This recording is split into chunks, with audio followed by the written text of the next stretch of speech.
Fala galera, aqui é Viver de Dividendos. Hoje é dia 28 de setembro de 2019. Nós estamos falando aqui da Alemanha. São agora exatamente quase 3 horas da madruga. Nós vamos começar aí a segunda parte do nosso vídeo para quem é assinante aí do Ex-Dividend. Então galera aí que assina aí o nosso serviço, onde a gente publica informações aí sobre a nossa carteira Top Picks e regularmente nós fazemos o nosso balanço comentado. Então vamos aí para a nossa segunda parte falando dos REITs, ok? Vamos pegar minha canetinha, não, peguei errado, não, isso mesmo, caneta. Bom, vamos começando aí a falar do Ventas, né? O VTR, nosso amigo VTR aí teve um aumento na receita de 1% e uma queda no FFO de 11%, uma queda bem forte aí no FFO do Ventas, né? A gente teve aí uma receita de 950 versus 942, um FFO de 1,8 versus 97. Bom, o resultado do Ventas não tem sido muito bom ultimamente, né? Se a gente for observar aqui no nosso gráfico, vocês vão ver que ele já vem aí de forma recorrente com balanço já em níveis ruins e deu uma melhorada no trimestre passado, mas a coisa ainda não está 100%, vamos dizer assim, né? Mas vamos lá, vamos ver o que a gente tem de interessante aqui nesse balanço desse trimestre do Ventas. O Ventas eu tenho ele até na minha carteira pública lá, do Viver de Dividendos, lá no blog. Eu considero ele, para mim, o melhor REIT de saúde. A gente sabe que o mercado de saúde está passando por umas dificuldades. Para mim, assim, considerando como um todo, por que eu acho ele melhor? Eu já falei várias vezes aqui, mas sempre tem uma galera nova, não custa a gente relembrar. O Ventas, para mim, ele tem a melhor diversificação assim, na área de saúde. Eu gosto muito dos imóveis dele. A maioria dos REITs de saúde aí são focados em asilo. E o Ventas, ele tem essa peculiaridade que ele não tem muita dependência de asilos, né? Mas se a gente for observar aqui, ó, nós temos o LTC, ó, que também não está com um balanço muito bom. Nós tiramos o OHI da nossa carteira, que já estava com um balanço bem fragilizado. Nós temos o HTA, que também não está indo aí com um balanço às mil maravilhas. A gente vê que estava bom aqui, começou a dar uma degringolada e agora tá bem ruim aí comparado com a mesma linha do Ventas. E o Ventas aqui, que é o nosso terceiro ativo de saúde. Eu gosto muito do setor de saúde, eu acho que é um setor que você tem que ter algum ativo na carteira, mas infelizmente, atualmente, né, o setor de saúde vem passando por uns momentos conturbados, né? A gente tem aí do Ventas aí alguns pontos positivos, nem tudo foi ruim aí nesse balanço aí do Ventas, né? A gente vê que ele adquiriu um asilo lá no Canadá, o Le Groupe Maurice, lá em Quebec particularmente, né, falando, né, na parte francesa do Canadá, né, pagou aí 1,8 bilhão, né? Eu gostei dessa aquisição. Eu acho que, apesar de ser uma aquisição de asilo, né, mas você vê que são asilos de alta renda, né? Então são asilos assim para público de alta renda. Então é uma dependência um pouco menor do repasse do governo, né? Então tem essa vantagem, né? Eles são mais anticíclicos do que geralmente os asilos operados por operadores de baixa renda. O que geralmente esses REITs de asilo fazem? Eles compram um imóvel, né, mas só que eles não operam o asilo em si. Geralmente é uma empresa que faz a operação do asilo, né? O que é a operação do asilo? Cuida ali dos velhinhos e tal, assume o contrato com o governo, aí tipo, o governo, sei lá, paga R$100 pros caras lá e os caras pagam um aluguel lá de R$10 pro fundo, né? Tô dando valores hipotéticos, tá, gente? Não é isso não, mas só pra vocês entenderem. Então, esse Le Groupe Maurice, ele fez um sale leaseback, que a gente chama no mercado, que ele vendeu os ativos para o VTR e alugou de volta esses ativos. A gente tem fundos, né, FI, Fundo de Investimento Imobiliário, na minha carteira eu tenho também, mas a gente tem bastante disso aí no Brasil também. Por exemplo, os fundos se eu não me engano, aquele BBPO e o Caixa também foram parecidos. A Caixa e o Banco do Brasil venderam, agora acho que mudou os códigos da Caixa, né? Venderam a agência para o banco, para o fundo e depois alugou de volta. Nessa situação, geralmente o fundo, a empresa que opera, né? Geralmente faz um aluguel num valor assim, bem acima, né? Valor bem acima, não, perdão, num prazo de longo prazo, né? Ele coloca um longo prazo lá, geralmente tem umas cláusulas de renovação, etc e tal. Então é uma coisa interessante para quem está comprando, né? Agora, por que leva uma pessoa a de repente ter que vender os ativos, né? E alugar de volta, né? Pô, não faz muito sentido pra gente, né? Acontece que ele deixa de depreciar, né, esses imóveis no balanço dele e acaba, vamos dizer assim, entre aspas, né, favorecendo mais o balanço, né? Então mascara ali o balanço ali do operador, né? Muitos fazem isso. E também para levantar capital para fazer outros investimentos. Às vezes, de repente, o dono e a família que é dona desse Le Group aí tá pensando em fazer outros investimentos, tá com aqueles imóveis parados. É aquela velha história, né? É mais barato você alugar do que você comprar um imóvel, né? Então a gente sabe disso. Quem tem dinheiro para poder deixar na renda passiva e viver de aluguel, beleza, é muito mais vantajoso, né? Isso é muito mais barato. Então eles fazem grana, provavelmente, com a venda e compraram muito mais, gastaram muito menos do que isso para construir, pode ter certeza. Mas aí o fundo comprou isso daqui e o yield geralmente ele publica, né? E não é um mau retorno, 5,5 ao ano, eu achei um retorno legal, entendeu? É um retorno um pouco abaixo dessa galera aqui, esse aqui é de modo geral, né? Eu achei um pouco abaixo por ser ativos prêmios, né? São ativos de alta renda, geralmente você tem uma margem um pouco maior, né? Mas, dada a situação do lance de ser laser back, né? Então você está alugando de volta, geralmente você acaba pagando um prêmio por isso, né? Hoje o Le Group Maurício tem 28 imóveis já em operação, ou seja, já são 28 ativos entrando aí com receita para o fundo, né? E sendo desses, 3 recentemente inaugurados. E tem 5 em desenvolvimento. Aí esses 5 aí a gente ainda vai gastar, né? A gente que é acionista ainda vai gastar aí mais $500 milhão canadenses e para terminar essa construção, né? Então aí é bem carinha, né? Vai gerar um yield de 6,5%, ou seja, vamos dizer, aqui talvez seria um valor justo a se pagar, né? 6,5% já seria mais condizente. Então a gente está pagando um prêmio aí de 1% aí por esses imóveis aí. Mas beleza. O número de aposentados em Quebec deve dobrar nos próximos 20 anos. Isso é uma boa informação, né, pra gente. Então, assim, de modo geral, aposentado em tudo quanto é lugar do planeta vai dobrar, né, meu amigo? Principalmente nesses países mais desenvolvidos, a população idosa vai crescendo cada vez mais, né? Nós vamos ter 85% desses imóveis aqui e o Le Group vai continuar com 15% ainda dos imóveis. E o portfólio continuar sendo gerenciado pelo Le Group.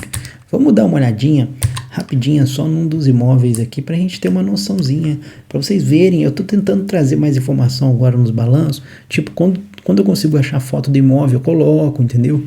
Então acho que enriquece mais a nossa análise aí, né, a nossa avaliação, né? Esse daqui é um dos asilos, né? Então você vê aí que são prédios novos, não são prédios velhos, né? Então isso é um bom sinal. E aí você tem uma série de estrutura lá dentro, lá, né, para os serviços que estão inclusos, aí, ó, tem a parte de jantar dos velhinhos, né, parte de golfe, tem uma série de coisas, né, então aqui ele vai mostrando aqui as áreas, né, dá para você acessar as áreas comuns aí do asilo, né, então você vê que não é aquele asilo que geralmente a gente vê no Brasil, que eles chamam de matadouro, né, que o pessoal joga os velhos lá e fica abandonado lá. Nos Estados Unidos é um pouco diferente isso, né? Eles têm uma filosofia um pouco diferente. Aqui na Alemanha também é assim, não é uma coisa assim tão chique quanto esse, né? Mas aqui você tem vários asilos aqui que são, na verdade não é bem asilo, né? Eles são de livre acesso, né? Você consegue passar ali perto, não é uma coisa fechada, não é tipo isso aqui mesmo, é um prédio. É porque no Brasil geralmente a gente vê uma coisa mais fechada. Esse aqui acho que até tem uma área mais fechada, né? Porque tem negócio de golfe, tem uma região que traz aqui e tal. Mas aqui na Alemanha geralmente é só um prédiozinho que fica um monte de idoso morando lá e cada um no seu apartamentinho, geralmente apartamento de um quarto. E é isso, aqui que funciona assim geralmente. Mas aqui é bom que o idoso, tá vendo? Tem uma área comum para eles almoçarem, né? Pô, você vai ficar sozinho, você se reúne, cria uma comunidade aqui em volta, né? Eu acho maneiro. Bom, vamos tentar ver se tem alguma coisa interessante aqui nessa planta aqui, né? Vai demorar muito para carregar. Talvez nem abra aqui no Safari. Bom, é isso aí. Aqui a gente vê os outros imóveis que tem, tá vendo? Você pode ir navegando aí, né? Eu botei o link ali, botei essa imagem lá, tem até mais, né? Mas não deu para colocar todos, né? Mas aqui ele vai vir em todos os imóveis aqui e você consegue ir acessando aí. Aqui na Alemanha é parecido com isso aqui, ó. Esse prédiozinho aqui, ó. É muito parecido com esse negocinho aqui. É um conjuntinho de prédio pequeno, onde os velhinhos moram lá. Então é isso, você está interessado em se tornar sócio aí no que é a proposição deles, ó. São bem próximos um do outro. E é isso. Bom, vamos ver o que nós temos aqui de mais interessante na parte aqui, do pedido. Além disso, ele anunciou aí 1,5 bilhão de investimento. Só voltando aqui. Então, concluindo, de modo geral, eu achei essa aquisição muito boa e acho que vai somar aí com balanço a longo prazo, né? E ponto positivo nisso. Isso aí para mim foi ponto positivo a longo prazo. Bom, ele anunciou investimentos de 1,5 bilhão na faculdade Wexford. Esse REIT ele tem muito laboratório nas faculdades, né? Então ele vai lá, constrói os laboratórios e aluga, né? Então vão ser 4 laboratórios que já estão 40% alugados e devem trazer um yield de 7%, bem maior do que os asilos, né? Para vocês verem, né? Adquiriu 80 milhões em escritórios médicos adjacentes à faculdade Duke University. Essa daqui é a faculdade como um todo, né? Na matéria que eu peguei, parece que são esses apartamentos aqui, essa região aqui, né? Mas não dá para saber muito bem ao certo se o cara estava se referindo a ela especificamente ou não. Mas eles estão 100% alugados num contrato de 13 anos com a Duke Health. Então, assim, beleza, são escritórios de salas médicas, né? Vamos dizer assim. Então, beleza. Não falou o yield, né? Mas são ativos assim, bem, você vê, aqui só nesse balanço aqui nós tivemos uma aquisição de um asilo, né, de vários asilos, né, um laboratório e escritórios médicos. Então o fundo é bem diversificado, eu gosto dele por conta disso, mas infelizmente, apesar de toda essa diversificação de inquilinos, de imóveis, ele tem bastante hospital, eu gosto de hospital e tem tido resultados ruins, né? Então, mais um resultado ruim aí nesse trimestre aí pro fundo. Bom, vamos falar agora, continuando aí, vamos falar do Avalon Bay. Avalon Bay é um fundo especializado em residência, é um fundo residencial. Teve um crescimento aí de 1,4 na sua receita e 1,8 no FFO. Eu achei um crescimento normal, assim, tipo, o resultado do fundo para mim foi normal. Eu colocaria de normal para indo para bom, né, entre o meio do caminho ali, entre normal e bom, né, na minha avaliação, porque, assim, foi meio aquém o crescimento da receita do FFO, mas o fundo tem feito investimentos constantes. Se você for reparar ao longo dos trimestres, você vai vendo que ele tem feito investimentos constantes, e ele é bem ativo na gestão, né, ele compra e vende bastante os imóveis, e eu gosto disso. Eu acho que se um fundo que tem uma capacidade boa de fazer isso, pode trazer bons retornos para a gente que é acionista, e ele tem uma característica interessante, né, que ele trabalha com construção. Então ele pega o terreno ali no pilo, né, e vai e constrói. Então isso daqui, por exemplo, foi um imóvel que ele construiu, um imóvel muito bacana, ó, vocês podem ver aí, ó, bem feitinho e tudo e tal. Então terminou esse imóvel aqui em New Jersey, com 360 apartamentos, a um custo total de 91 milhões. Se você fosse comprar um negócio desse, você ia pagar muito mais. Então, ele consegue economizar um pouco quando você constrói, né? É melhor do que aqueles fundos que só saem comprando. Então, eu gosto desses fundos aí que trabalham com construção, que geralmente oferecem um retorno um pouco maior para a gente que é acionista. Além dessa conclusão de construção, né, vale lembrar que ele iniciou ainda a construção de outros condomínios, sendo na Califórnia, Maryland e Massachusetts. E eu não consigo falar esse raio desse nome aí, nem adianta me pedir para repetir. Mas enfim, esses condomínios terão ao todo 1.213 apartamentos e um custo de 432 milhões. Bom, adquiriu um outro condomínio aí na Califórnia com 132 apartamentos por 60 milhões. Esse condomínio tá aqui, essas fotos aqui são dos próprios condomínios que ele foi comprando, tá, galera? Essa daqui é da que ele construiu, esse aqui que ele comprou. Aqui no caso ele não pegou do zero, né? Esse aqui de baixo ele tá falando que comprou e não terminou a construção.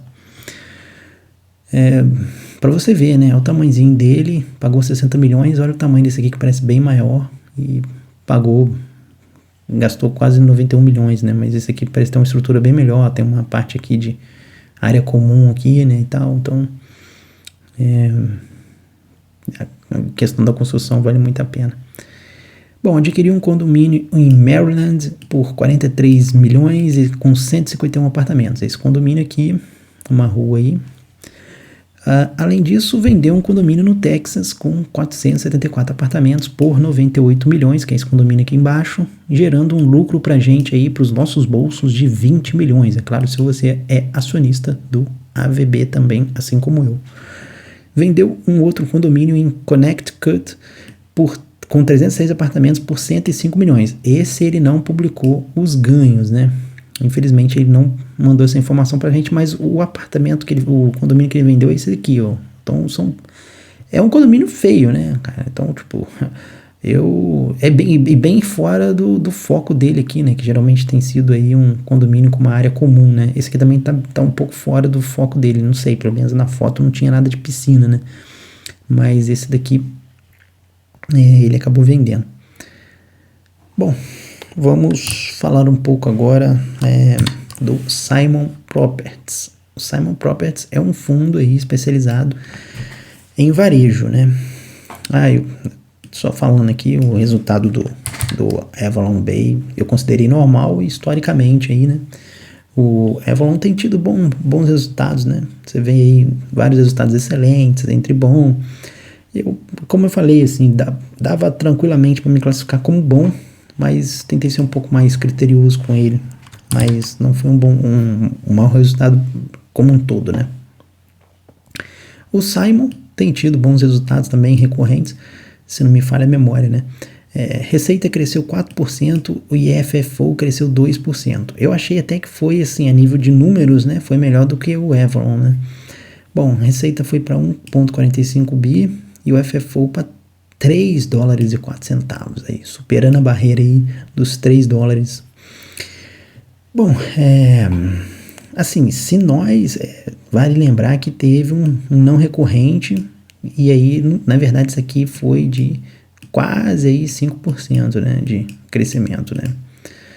Mas, enfim, as vendas por pés quadrado, né, foi para $769 por pé quadrado, e um aumento de 3,5, ou seja, significa que os ativos do fundo os clientes, né, estão conseguindo vender aí mais do que o ano passado. Isso é bom, se o cliente está conseguindo vender, significa que a saúde financeira dele está boa, né?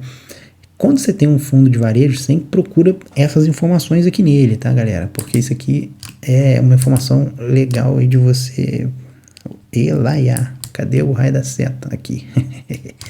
Procure essas informações aqui nele, que eu apertei o CTRL e o CTRL faz a linha reta. Bom, a ocupação dele está em 94%, em queda, frente aos 95% do trimestre anterior, quer dizer, tivemos aí alguma baixa aí de inquilino. Declarou um aumento de mais 5% nos dividendos, indo para 2,10 por ação. Então, ótimo, está com um bom dividendo aí. Então, a margem ainda para crescer, né? Porque o FFO dele está 3, ele está pagando dividendo de 2, né? Então, está ótimo aí o dividendo. Iniciou a construção de um novo outlet na França. A vantagem do Simon é que ele é bem internacional. Então, é uma vantagem porque ele fica mais diversificado a nível de mercado, porém, é um risco maior porque tem a questão do câmbio, né? Então, o câmbio, às vezes, de repente, pode impactar ali. Agora, na Normandia, o projeto para abrir em 2021 e o Simon é dono de 81%. Geralmente, né? O Simon não faz um fundo fora dos Estados Unidos 100% na mão dele, ele geralmente prefere fazer essas parcerias, né? Lembrando aí, que eu até coloquei no balanço, que nós já temos em andamento a construção de um outlet na Málaga, na Espanha, onde o Simon é dono de 46%, um em Bangkok, na Tailândia, que vai abrir o ano que vem, comecinho do ano que vem, e ele tem 50%, e um em Kennok, na Inglaterra, que vai abrir em outubro de 2020, e o Simon tem só 20% lá. O fundo gastou cerca de 1,7 bilhões em redesenvolvimento e expansões de outlets, aí já é tipo reforma, aquelas coisas todas, né? Alguns ali nos Estados Unidos e outros fora do país, principalmente na Coreia do Sul e no Japão. Só lembrando que o fundo tem 9 outlets no Japão, 4 no Canadá e Coreia, né? Então são 4 no Canadá, 4 na Coreia, 2 na Malásia, 2 no México, 2 na Holanda, 1 na Áustria, 1 na Bélgica, 1 na Irlanda e 1 na Tailândia. Esse daqui da Holanda deles aqui, eu vou nele direto. É um outlet muito bom, esse outlet deles. E parece que eles vão construir um aqui na Alemanha. Mas eu não sei se o Simon vai ter parceria, porque é uma... acho que vai ter, né? Porque é uma rede de outlet chamada MacArthur. Aqui na Europa tem bastante deles. Então, esses outlets da MacArthur, se não me falha a memória, o Simon acho que é dono de 50% da MacArthur. Eu tenho quase certeza disso, que é esse percentual. Mas ele é dono de um percentual da MacArthur aqui. E ela que gerencia esses outlets aqui na Europa. Então, tem bastante mercado aqui para ele, porque o povo aqui, pelo menos todas as vezes que eu vou no outlet, fica bem cheio lá na Holanda, lá fica bem cheio. Vai ser um pouco de baque, né? Porque eu andava no estacionamento e via, sei lá, acho que 80% dos carros era da própria Alemanha.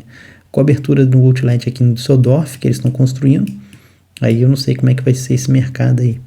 Mas enfim, com certeza vai trazer mais público, né? Porque tem um monte de gente que é daqui da região de Düsseldorf e não vai no outlet deles, porque às vezes o cara acha que é longe, etc e tal. Mas, de modo geral, não é muito longe, não.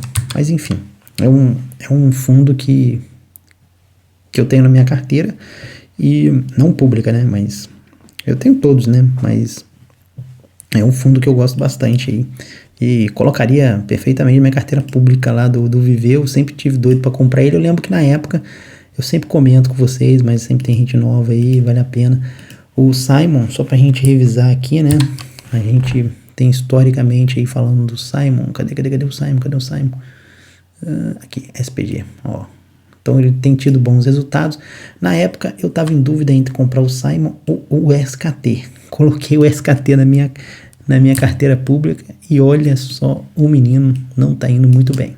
Então fiz uma péssima escolha na época. Eu tinha 2 sinucas de bico, né? Eu tenho uns outros áudios aí, uns outros vídeos aí que eu explico por que eu peguei o Tanger ao invés do Simon. Mas hoje, se você perguntar se eu tô arrependido, eu falaria que tava, que eu sou muito mais o Simon hoje em dia, pelo que tem mostrado de resultado, né? Bom, vamos agora pro Stag. O Stag é um fundo mais, acho que coloquei ele como industrial aqui, logística, não sei o que eu colocaria o Stag, né, cara? Acho que é industrial, né? Industrial. Bom, receita dele aí cresceu 13%, o FFO não saiu do lugar. Adquiriu 14 novos imóveis a um custo de 260 milhões e um ganho de 6,1%. A ocupação melhorou, está em 95%, contra 80%, e com 80% de retenção dos inquilinos, né? Ou seja, ele tem o Stag está na minha carteira pública, é um fundo que, se não me falha a memória, acho que ele paga dividendos mensais, e é um fundo muito bom também, eu gosto bastante dele, tem tido bons resultados aí, tá um resultado normal, mas acho que historicamente é excelente, excelente, bom, excelente, excelente. Teve um normal agora, mas ele tem um bom histórico aí, um track record aí, bem interessante aí de resultados. Bom, vamos falar do SKT agora, né? Bom. Vamos lá, vamos falar do SKT, que a gente tem coisas interessantes para comentar acerca do Tanger. Bom, o segundo trimestre aí do Tanger apresentou uma queda na receita de 3% e uma queda no FFO de 5%. Eu já cravei ele como um péssimo resultado. Vamos só dar uma olhada historicamente aqui no SKT. Vocês podem ver que ele já não vinha, desde quando a gente começou o nosso ex-dividend, com resultados excelentes, né? Nenhuma hora chegou a bater um Ezinho aqui para ele. Mas do terceiro trimestre para cá a coisa começou a ficar bem complicada. Para mim já ter jogado ruim aqui, provavelmente aqui já foi de normal para ruim, porque eu nunca jogo de ruim de cara, eu já sempre dou uma colher de chá. Então, essa questão aqui do péssimo é porque para mim realmente a coisa agora pode estar começando a ficar preocupante, dados os resultados desse trimestre. Bom, vamos fazer alguns comentários lá para vocês entenderem aí o que eu acho preocupante. Primeiro, a receita aí caiu, né, de 119 para 115. Vamos entender o porquê disso daí logo em seguida. O FFO também caiu. Bom, lado positivo do balanço por enquanto. As vendas dentro do Outlet aumentaram 2,3%, ou seja, aqueles inquilinos que estão lá estão vendendo mais do que o ano passado. E o pé quadrado aumentou em 1,5%, né? $395, né? Frente a 383 do ano passado. Então nós estamos tendo aí um aumento não tão grande quanto do Simon que a gente viu lá em cima, mas nós estamos tendo um aumento aí na venda por pé quadrado lá do Tanger, ok? Eu cheguei aí uma vez num outlet do Tanger lá nos Estados Unidos e eu, assim, particularmente, como consumidor, eu gosto mais do outlet da Simon. Mas, o que acontece? Igual eu falei com vocês, por que o raio do VV Dividendos escolheu o Tanger ao invés da Simon? Porque o Tanger, ele tem uma cultura nos Estados Unidos de ser um outlet mais premium, né? É igual o Le Maurice, o Le Groupé Maurice lá em cima dos asilos, né?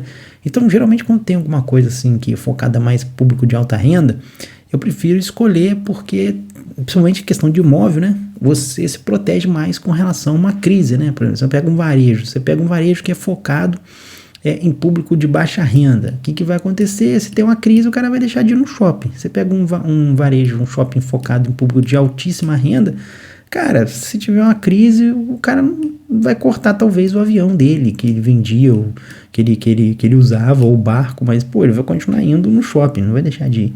Então, assim, eu entendo que tem uma proteção um pouco melhor.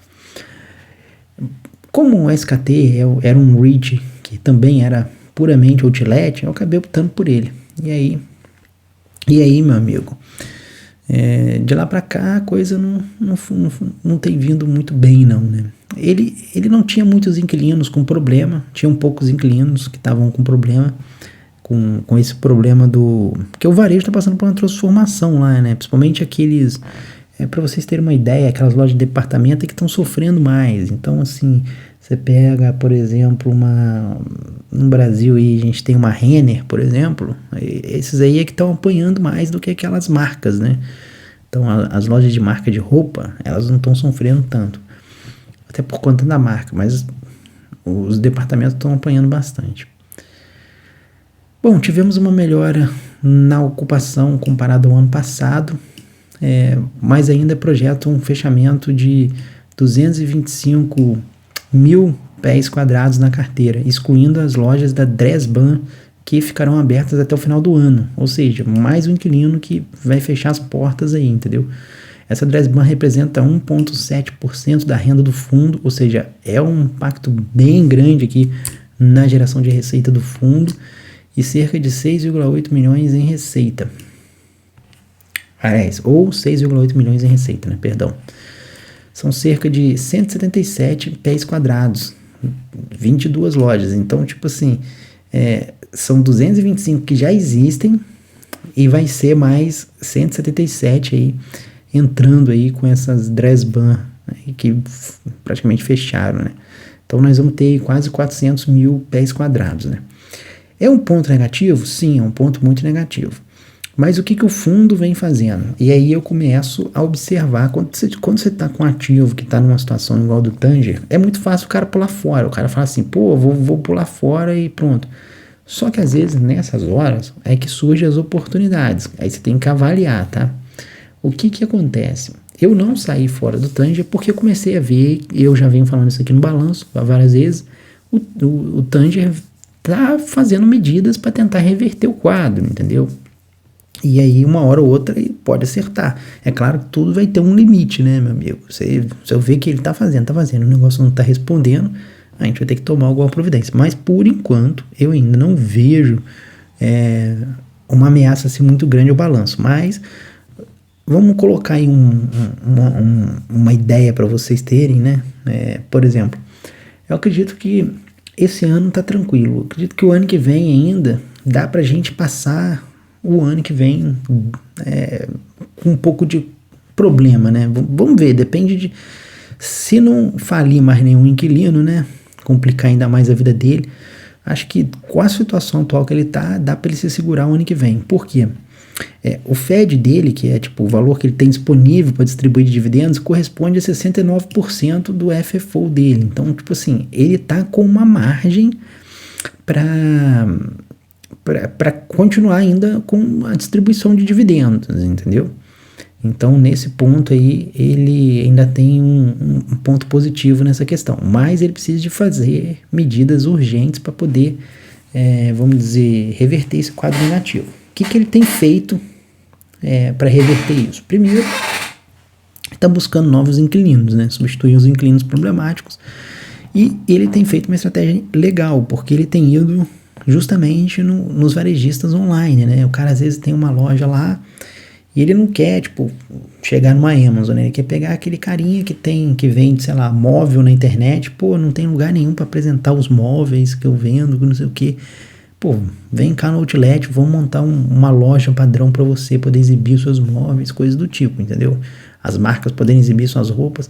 Então, o foco dele tem sido isso daqui. Então, ele está trazendo o pessoal do online pro varejo tradicional. Nesse ponto, ele está até mais avançado do que o Simon, né? Não sei se porque o balanço dele está mais apertado que o do Simon, mas você não vê o Simon fazendo esse tipo de medidas, entendeu? É porque o Simon está investindo fora dos Estados Unidos, né? O Tanger ainda não colocou o pé fora, né? Ele não começou a investir fora, mas o Simon está investindo fora. Então, assim, eu acho que o mercado externo está segurando um pouco as pontas para o Simon, né? Mas essa é uma medida legal, que eu considero positiva. Bom, tem um outro ponto, né, que o fundo ele consegue recuperar inquilinos mais fácil, porque é um negócio de baixo custo de locação, né? Então, se você tem uma loja, e uma loja muito grande, você consegue de forma barata, né, remodelar ela, né? Você pega uma loja dessa Dresban aí, tipo, deve ser tipo, bem maior, que deve ser um atacadista, atacadista não, né, aqueles, tipo o Renner da vida, né, esqueci o nome, eu falei tantas vezes aí, acabei esquecendo, mas enfim, vocês entenderam.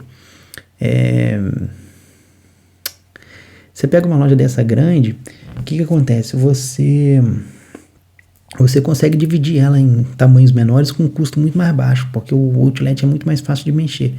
E é um ambiente de alta rentabilidade para o inquilino, né? Querendo ou não, a loja está passando por problema porque está vendendo um produto que não consegue ter preço. Tipo, se na internet está R$10, o cara está vendendo por 50, não vai vender. Por máximo que venha cliente ali comprar, ele não vai conseguir vender. Então, não é culpa do imóvel, do case do outlet. Geralmente, outlet, se você for nos outlets aí que tem pelo mundo afora, você vai ver que o outlet é uma coisa que fica cheia, meu amigo.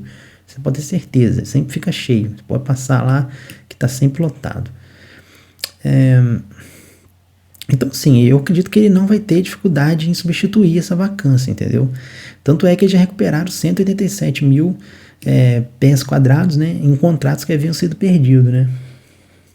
Sendo desses 187 que eles conseguiram recuperar, 105 desses clientes aí problemáticos, né? Não a Dresban, né? Mas de outros clientes problemáticos que estavam antes. Então é aquela coisa, né? A gente tem que ir monitorando, porque a situação do Tanger não é muito boa.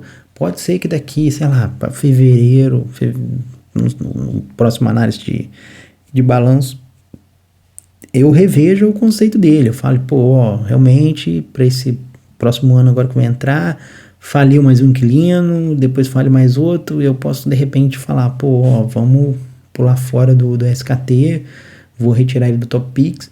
Apesar de que, mesmo eu retirando ele do Top Picks, eu acredito que eu não vou vender o SKT da minha carteira pública. Uma coisa é eu tirar ele do Top Picks, outra coisa é eu vender ele, né? Eu vou continuar com ele. Diferente do OHI, que eu não via uma situação do OHI de retorno a curto prazo para ele. Porque a aquisição que ele fez para mim foi muito ruim, entendeu?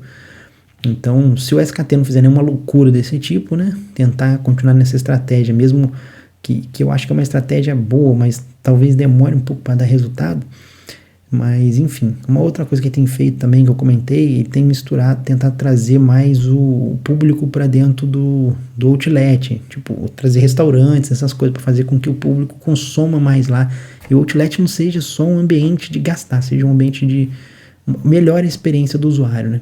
Outra coisa que ele tem feito é o Tanger Club, que, como eu falei, é uma marca muito forte nos Estados Unidos, o Tanger. Os outlets dele têm muito nome, tem muita força o nome do Tanger lá nos Estados Unidos. E cresceu 12% a adesão a esse clube. É como se fosse um Amazon Prime, para você ter noção, né? Tipo assim, o cara vai lá, se cadastra lá e passa a ter desconto, deve ter alguns cupons a mais e tal.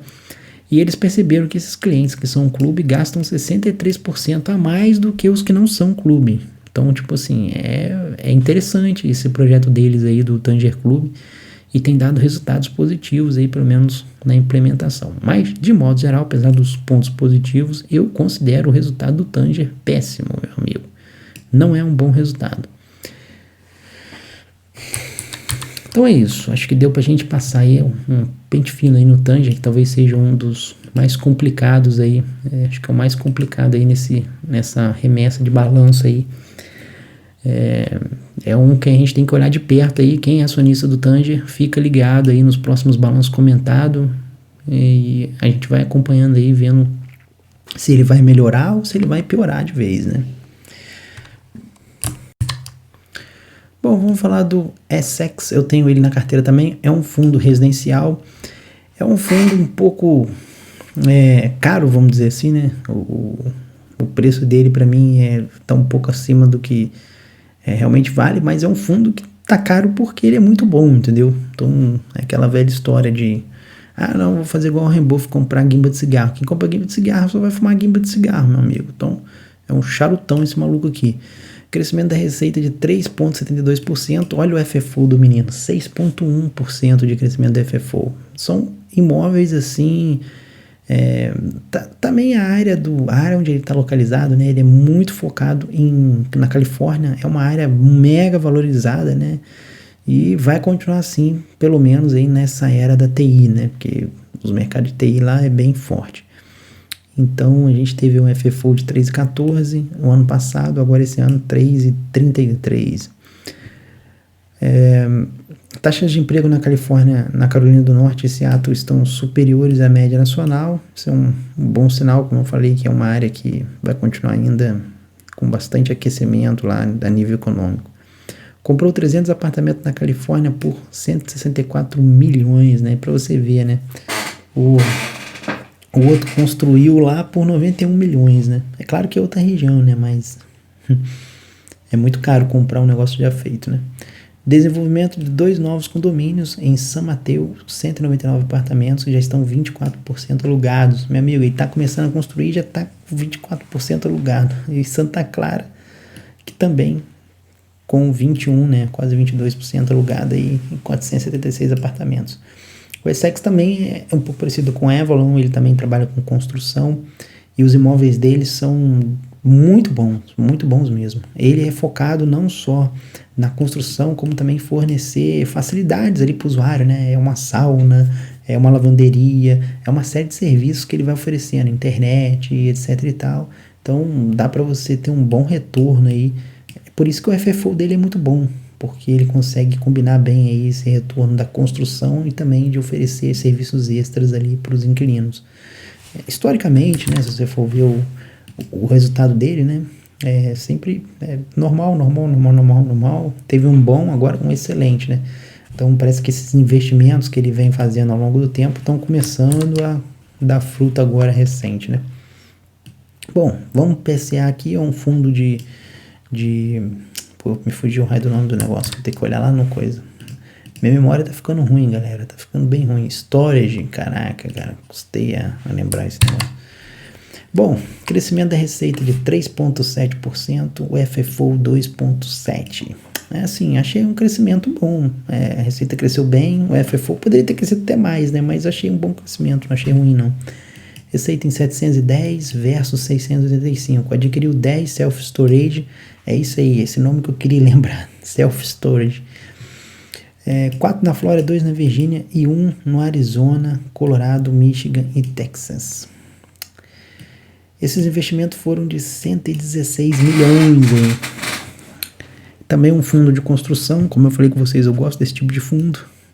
Construiu 2 novos self-storages. Esses self-storages são bons porque eles são baixo custo, né? Então é baratinho para construir. Pagou e gastou 89 milhões e ainda tem 329 milhões em desenvolvimento que deve ser entregue nos próximos 18 meses. Resultado para mim, bom. Achei bem legal o resultado. Não chega a ser excelente, mas bem legal. Então vem tido uma série histórica de bons resultados, né? Você vai ver que tá mais ou menos nessa média aí. Bom, FRT. Vamos ao que interessa. FRT teve aí um crescimento na receita de 2,5 e no FFO de 3,2, meu amigo. A FFO dele saiu de 1,55 para 1,60, né? O crescimento no same store foi de 3,5, ou seja, foi maior ainda. Significa o quê? Significa que as lojas que estavam antes venderam mais 3,5%, ou seja, tem um crescimento de mais 3,5%. Às vezes teve aquisição, venda de algum outro imóvel, né? Para você ter uma noção aí de como é que foi o desempenho de um ano para o outro, né? E aqui, aquela informação que eu sempre tento pegar para vocês, né? O quanto que deu a média do pé quadrado, né? 42,68 dólares, né? É porque é um tipo de imóvel bem mais... Como é que eu vou dizer?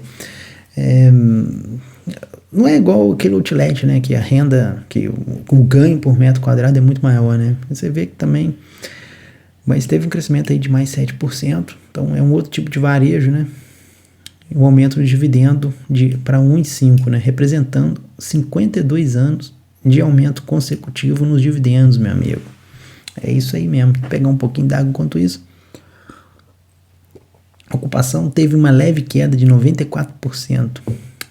94,6% para 94,1% nesse trimestre, né?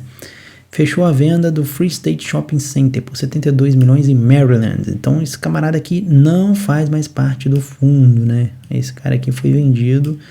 O imóvel lá, você vê que tem uns inquilinos aí não muito premiums, né? Então TJ Maxx tá complicada, a Ross também não tá muito boa, Office Depot também não curto muito. Então, assim, não achei ruim essa venda não. Achei até um pouco interessante aí pro case do fundo, né? Mas enfim, um resultado bom. O FRT tem um histórico muito grande de pagamento de dividendo, então é obrigatório para você botar na carteira, meu amigo. Você vê, é um fundo que não teve nenhum resultado ruim até algum momento, né? Então, assim, é um fundo bem interessante. Bom, vamos falar agora do Health Income. Health Income aí que, para mim, sem sombra de dúvidas, é o melhor ativo de FII, de REIT que existe na bolsa. Na verdade, de REIT não, né? É o melhor ativo considerando de modo geral. Se você fosse pegar estoque e REIT, para mim o FFO é o cara, meu amigo. Se tivesse que falar assim, Viver, escolhe um ativo para tu levar até o fim. É esse cara aqui, sem sombra. Bom, a receita do menino cresceu 11%, o FFO dele 2,5%. Porém, eu dei um vacilo aqui, não sei porque eu não botei o crescimento do AFFO, que geralmente, a maioria das vezes que tem o AFFO, eu prefiro botar o FFO. Bom, mas enfim. Aumentou em 11,9% para 253 milhões, meu amigo, versus 227 milhões de 2018. Qual a diferença do AFFO? Dá uma lida na revista no qual eu explico como analisar o REIT. Dá uma lida nela lá que você vai entender, que eu explico isso bem explicadinho lá. Bom, anunciou, olha só que maneiro, anunciou o 87º aumento consecutivo a cada trimestre, ou seja, é 87 trimestres, para pensar, 87 trimestres que o fundo tá aumentando, meu amigo. Cara, é surreal, velho, é surreal, o crescimento de dividendo deles é surreal. Um aumento de 2,9%, quer dizer, não é pouca coisa não, cara, foi de 0,678 por ação. Representando aí o 152º aumento de dividendo desde a existência do fundo, em 1994. Então, quer dizer, já tivemos aí 112 aumentos, sendo que desses 102 aumentos, 87 foram no trimestre, consecutivos. Esse fundo é um monstro, cara, é um monstro. A ocupação do fundo, 98,3%. só 102 imóveis disponíveis. Aí você deve falar assim, Viver, 98 não é nenhuma ocupação assim muito coisa, não sei o que. Eu já acho o máximo, né? 98%. Pega os fundos aí no Brasil aí que são ativos, né? Vê se tem 98%. É meio difícil. Mas, meu amigo, olha a quantidade de imóvel que ele tem. 5.951 imóveis. Só 102 vagos, cara. Você tem noção do que é isso? É um fundo fantástico, cara. Imagina você compra um ativozinho desse fundo e, na verdade, tu tá comprando 5.951 imóveis. Tá me entendendo? Então, assim, eu não consigo entender o que leva um cara a investir em imóvel hoje em dia com o mercado de REIT, né? Porque você vai pegar lá 500 mil, 600 mil lá, colocar no imóvel para alugar. O cara que tem expertise, que eu falo, o cara tem faro, o cara pegou o imóvel que custava, sei lá, 500 mil, pagou 100. Aí beleza, esse cara manja mesmo aí de mexer com o imóvel. Mas hoje em dia o cara igual eu, assim, que é cabeçudo, que não sabe mexer com o imóvel, cara, não tem nada melhor do que o mercado. Porque você vai pegar 500 mil, vai socar no imóvel. Se aquele imóvel ficar vago, meu amigo, já era a sua renda, já era. Você perdeu os 500 mil ali, vai ficar sem zero receita, né? Zero receita que esses 500 mil vai gerar pra você. Aqui tu tá comprando 5.951 imóveis, cara. Fantástico, fantástico. Bom, vendeu 18 propriedades por 28 milhões e fez um ganho aí de 6,9 milhões. Resultado excelente, não tem o que falar. Não tem o que falar. Esse fundo aqui não tem nem o que reclamar. Bom, os últimos 3 resultados dele foram excelentes. Os primeiros 3 lá da nossa série histórica aqui foram bons. Bom, nós temos aí o Triple N aí, né, que é o Triple Net. É um fundo também de varejo. Nós tivemos aí um crescimento aí na receita de 6% e no FFO de 1,5%. Cresceu um pouco abaixo do que o camarada lá de cima. Mas a ocupação dele está em 98,8%, um pouco acima, né? Subiu também, né? Porque estava 98,2% no trimestre passado. Adquiriu 71 imóveis a um yield médio de 6,9%. É um bom retorno de yield, né? Vendeu 13 imóveis por 42 milhões, produzindo um ganho de 12 milhões de dólares. Um bom ganho, né? Porque você vê, ele vendeu 13 imóveis e os imóveis dele estavam um pouco mais alto, né? O valor, né? Mas enfim, achei que foi legal o ganho. Compraram barato esses imóveis, né? Bom, HTA é um fundo de saúde, né? Healthcare. Teve uma queda na receita de menos 1%, o FFO não saiu do lugar. Achei o resultado ruim, ok? Receita dele aí, o FFO 41 centavos, mesma coisa, taxa de ocupação está em 91, uma queda aí em frente aos 93 do trimestre passado, ou seja, temos mais vacância, né? Adquiriu 40 milhões de um prédio de escritórios médicos adjacente ao Memorial Hospital de Chicago. O prédio está 98% locado, né? Então, assim, uma boa aquisição, né? Prédio de escritório médico é sempre uma boa. Tem que ver, assim, enfim. Depois, mais pra frente eu comento sobre essa questão. 2 prédios de escritórios médicos na Carolina do Norte, sendo conectado ao hospital e outra escola de medicina. Eu acho legal essas paradas dos centros médicos quando eles estão próximos a essas áreas, assim, tipo hospital, uma faculdade, isso aí eu acho legal, essas aquisições. Mas quando o cara adquire de forma assim, isolada, daí é meio complicado, né? Pode ser meio complicado. Mas, apesar das boas aquisições aqui, né? Ele também não falou aí qual o yield dessas aquisições, mas apesar da boa aquisição, o resultado deixou um pouco a desejar aí, né? Bom, vamos dar uma olhada aqui no Regency. O regzinho aí tá com o segundo trimestre publicado, mostrou uma queda de 1,8 na receita, mas o FFO foi até legal, o FFO dele subiu 2,2, um bom FFO. Dos 281 milhões no trimestre passado, 276 nesse trimestre. O FFO saiu de 89 para 91. O fundo tem 23 propriedades em desenvolvimento, ou seja, aqueles fundos de construção que eu sempre falo aí, que eu estou falando desde o começo do áudio. Estimativa de gastos com 474 milhões aí que vai sair do nosso bolso para construir esses imóveis. Os imóveis estão 89% alugados, ou seja, tá bem cotado. A alugação ainda não está tudo lançado, né? Mas tá bem alugado. uma taxa de retorno de 7,6, uma ótima taxa de retorno. Durante o trimestre, o fundo iniciou o desenvolvimento de 4 novos projetos. Então, quer dizer, além daqueles lá, vamos colocar mais 4 aí, né? Foi um centro comercial em Los Angeles com 27 mil pés quadrados, né? Projetando um custo de 27 milhões e um ganho de 6% médio aí. O fundo também está gastando 52 milhões para modernizar e expandir um prédio localizado no coração de Harvard Square, em Cambridge. A ideia do projeto é oferecer lojas flagships e escritório de luxos. É esse prédio aqui, meu amigo, ó. Esse prédiozinho aqui, pequenininho aqui, ó. Aqui. Então aqui embaixo aqui a gente vai ter algumas lojas aí, né? Flagships é aquelas lojas icônicas, né? Tipo, uma loja assim de marca, né? Com uma marca forte, uma loja bem elaborada, com uma coisa bacana, etc e tal. E vai ter alguns escritóriozinhos aqui em cima aí. Vão modernizar o prédio, deve gastar aí, vai gastar uma grana, né? 52 milhões aí, um bom dinheiro aí, mas é uma área, uma localização muito boa, né? Porque vocês verem, ele mesmo comenta aqui que o negócio está numa área no coração da Harvard Square, então é uma área bem movimentada. Além disso, né? Vamos continuando aqui, né? Ele adquiriu um imóvel em Seattle, 3,5 milhões. Eu não consegui foto desse imóvel, mas ele é ancorado pela Whole Foods. Então é um pequeno varejozinho, né? É um retail pequeno, né? Até porque pelo preço, né? Também aí teve uma aquisição um pouco maior, né? Adquiriu um conjunto no Vale do Silício, lá na Califórnia, por 212 milhões, né? Então esse aqui é um investimento um pouco com um peso um pouco maior, né? Uma taxa de retorno de 4,3. Eu achei que ele pagou um pouco caro por essa taxa de retorno, né? Mas enfim, aquisições, né? Parte do retail é ancorado pelo Trade Joe e Marshalls. Não gostei muito dos inquilinos. Para mim não são inquilinos de piso, né? O imóvel fica próximo ao West Valley, um bairro nobre, onde moram alguns magnatas da área de TI, né? Que as empresas, tem muita empresa de TI ali naquela região, então os caras que trabalham nessas empresas, executivos grandes, geralmente frequentam essa região aqui, né?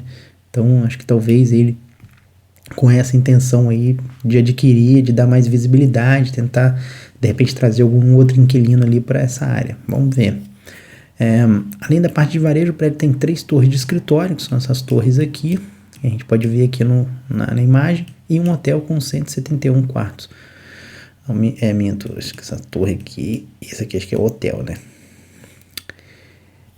Não, aqui é o hotel, aqui, ó, by Hilton. Esse aqui é o hotel, essas 3, tá certo, essas 3 torres aqui, e esse aqui é o hotel. Tô confundindo aqui, tá até uma legenda aqui, ó. Então acho que essa imagem aí dá uma boa noção pra gente ter uma visão aí do imóvel que foi adquirido, né? Então você que tá comprando regência aí, tá comprando esse imóvel aí, esse shopping aí, esse mini retail aí.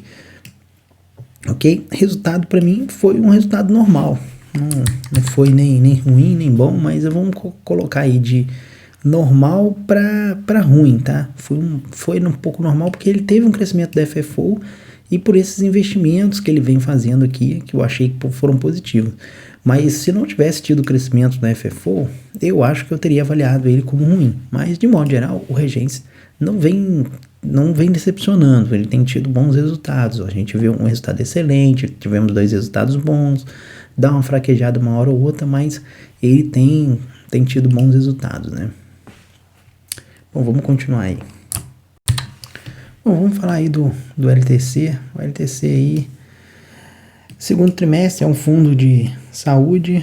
Acho que, se não me falha a memória, é o último fundo da nossa lista de saúde. Cresceu a receita em 12%, mas o FFO do menino não saiu do lugar, né? A receita saiu de 41 para 46, o FFO ficou paradão lá no 75. O que nós temos aí de ponto positivo? Bom, o fundo parece que é a mesma situação do OHI, né? Só que ele não fez a lambança do OHI de sair adquirindo no fundo lá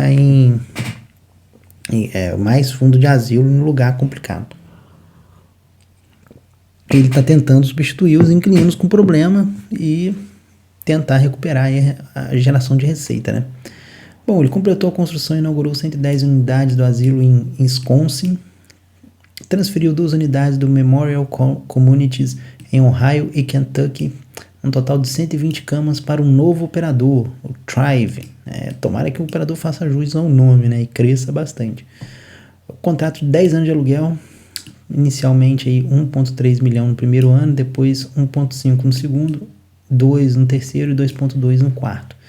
É esse imóvel aqui que ele passou para esse novo operador. O imóvel dele era outro operador que estava lá operando o asilo. O operador estava mal das pernas por conta de repasse do governo. Tem uma série de vídeos aqui no Ex-Dividend explicando sobre essa questão. Dê uma olhada aí que vocês vão ficar por dentro. E aí ele está passando esse imóvel para esse novo operador. Teve outro imóvel lá no Texas também, que não é uma boa região, como eu já falei no vídeo do HI, com 56 camas, gerando atualmente 400 mil e que irá aumentar para 300 mil a partir do meio do ano. Então, assim, eu considerei um resultado normal, de ruim para normal, assim, né? Então, assim, não teve um crescimento no FFO, mas demonstra uma leve recuperação, né? Lembrando aí que o LTC teve um resultado ruim, péssimo, ruim, depois ele teve um bom resultado, né? E depois caiu para ruim em um resultado normal agora. Então o fundo ainda tá tentando se achar aí, né? Mas de todos os de saúde, né? Ele aí, vamos dizer, o VTR ele teve um bom começo, né? Mas ele tá tentando buscar uma recuperação aí. Acredito que à medida que for melhor, a estimativa que eu havia feito nos outros vídeos é que essa coisa da saúde só vai melhorar para o ano que vem. Esse ano, isso aí já estou falando desde o começo do ano, né? Todos os REITs desse segmento estão falando, galera, é só para o ano que vem para ver alguma melhora. Esse ano não tem condições. Bom, vamos ver o PSB aqui, né? Que é um fundo ligado à indústria.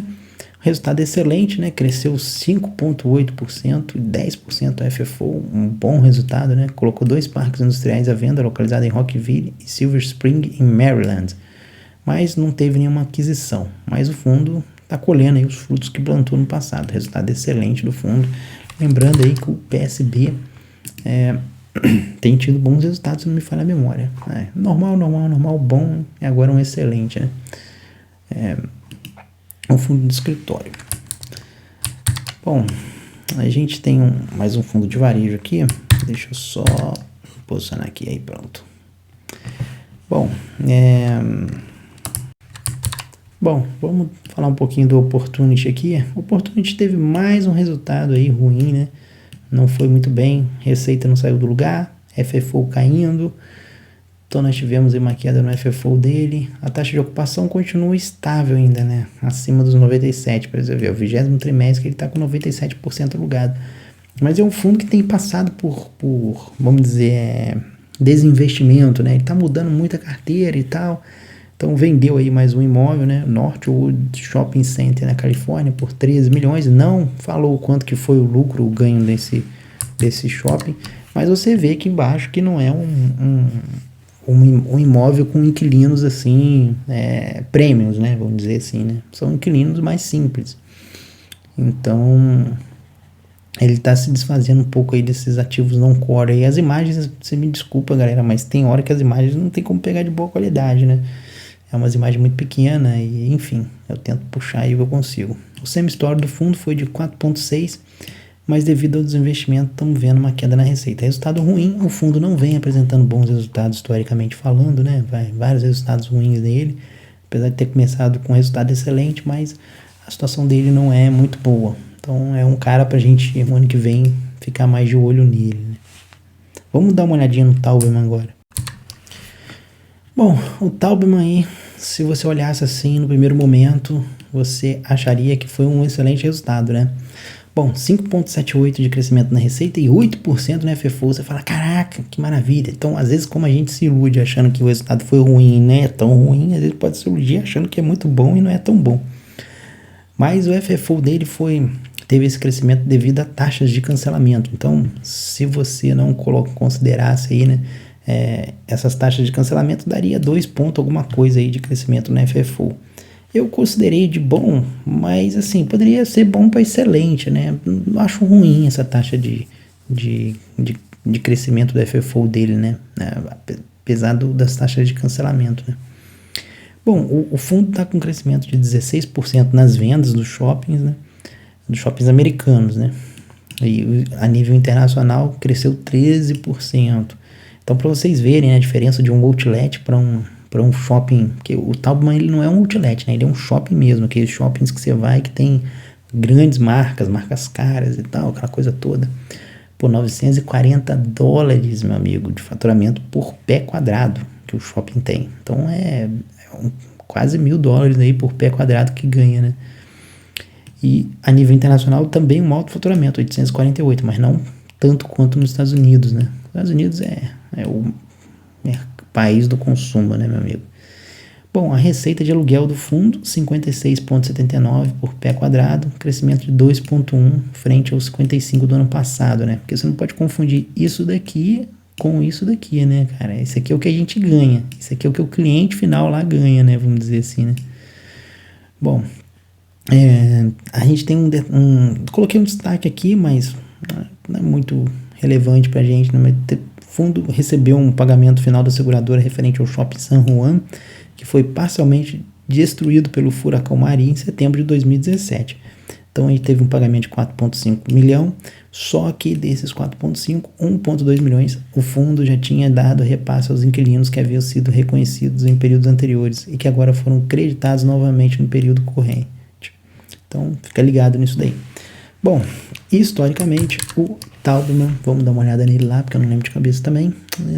Taubman, tá aí. Teve um resultado ruim, mas de modo geral, resultados bons, né? 2 excelente, 1 bom, 2 normais. Assim, tá indo bacana. O Taubman é um ativo interessante aí para você avaliar na sua carteira. Bom, vamos ao nosso último REIT, né? Bom, vamos lá, vamos pegar a caneta aqui. Nós vamos pro digital. DLR aí cresceu 6% aí a receita e teve uma queda no FFO de 1%, meu amigo. É isso mesmo. O DLR aí decepcionou a gente, ó. 754 mil versus 800 agora esse ano. Beleza, a receita foi bacana, né? Cresceu 6%, mas o FFO não foi muito legal. O fundo fechou a aquisição de 22,2 acres, 22,5 acres em Tóquio, Paris e Nova Virgínia Paris e Norte da Virgínia, desculpa, gente, por aproximadamente 49 milhões. A queda no FFO foi devido a renovações de contratos menores, ou seja, é uma má notícia mesmo, porque tá renovando, mas com valor menor. Eu comentei isso no vídeo de análise do DLR. Tem revista aqui do DLR, dá uma olhada lá que eu falei, gente, o risco é isso aqui. Vai ser contrato menor daqui para frente, que vai aumentar a competitividade e, enfim. Ele está tentando buscar receitas alternativas, eu comento disso no vídeo sobre algumas coisas lá, então dê uma olhada. Mas resultado normal, você deve estar falando, pô, mas resultado normal, o Viver tá reclamando aí do fundo. Tô reclamando porque esse camarada aqui era o único ativo que nós tínhamos aqui na parte de REIT que estava excelente, invicto, meu amigo. Todo trimestre do DLR era excelente. E aí manchou o currículo do garoto aqui, né? Teve uma mancha aí no currículo dele. Tá tudo mais verdinho agora, né? Mas enfim, não dá para tirar o mérito dele até o momento, né? Um fundo muito, muito interessante. Mesmo que você não curta muito data center, vale a pena você dar uma olhadinha nele. Bom, galera, acho que deu pra gente passar aí, já são 4h30 já, putz, eu tô ferrado, como é que eu vou dormir hoje? Deu pra gente passar aí um pente fino aí nos principais ativos aí do nosso Top Picks. Deixa precisa de pedir like nesse vídeo, esse vídeo é privado, ninguém vai ver, mas, enfim, espero que vocês tenham gostado aí do nosso vídeo. Queria agradecer aí a atenção de todos que ficaram até o final. Espero que vocês estejam gostando do nosso conteúdo. Manda aí algum feedback se vocês quiserem, lá no WhatsApp, né? Eu sempre estou falando com o pessoal no WhatsApp. Se você é assinante aí do Ex-Dividend, manda um WhatsApp lá para mim com alguma dúvida, alguma coisa que você quiser perguntar. De repente, se ele viu alguma coisa, eu comentando alguma coisa aqui e não ficou muito claro para você, você pode mandar lá e perguntar alguma coisa comigo. Eu sempre estou respondendo, pessoal. Demora um pouco lá no WhatsApp, porque é muita gente mandando, mas eu respondo todo mundo. Então, se a galera quiser mandar lá, as portas estão abertas pra gente bater um papo. Acho que são esses pontos aí que a gente precisava de falar. E espero que vocês tenham gostado. A gente vai ficando por aqui. Eu vou dormir daqui a pouco. Um abraço e até a próxima. Valeu, galera!